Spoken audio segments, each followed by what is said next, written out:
3i atlas அப்படின்ற ஆப்ஜெக்டை ஆய்வு செய்த ஆய்வாளர்கள் என்ன சொல்றாங்கன்னா, இது ஒரு கமெட், அதாவது ஒரு வால் நட்சத்திரம் தான்.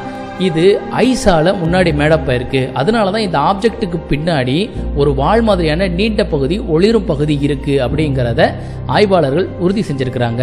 மேத்யூ ஹாப்கின்ஸ் மற்றும் அவருடைய குழுவினர் ஜூலை 2025 ஒரு ஆய்வை வெளியிட்டிருந்தாங்க. அந்த ஆய்வுல அவங்க என்ன சொல்லியிருந்தாங்க அப்படின்னா, 3i அட்லஸ் அப்படின்ற இந்த குறிப்பிட்ட ஆப்ஜெக்ட் ஆனது 7.6 முதல் 14 பில்லியன் ஆண்டுகள் பழமையானதாக இருக்கும். அதுவும் 68% நம்பிக்கையோடு மதிப்பீடு செய்யப்பட்டுள்ளதாக அவங்க அறிவிச்சிருந்தாங்க. சோ இந்த ஆப்ஜெக்ட் பூமி உருவாகிறதுக்கு முன்பாகவே உருவான ஒரு விண்கல் அப்படிங்கறத தான் அவங்க கண்டுபிடிச்சாங்க.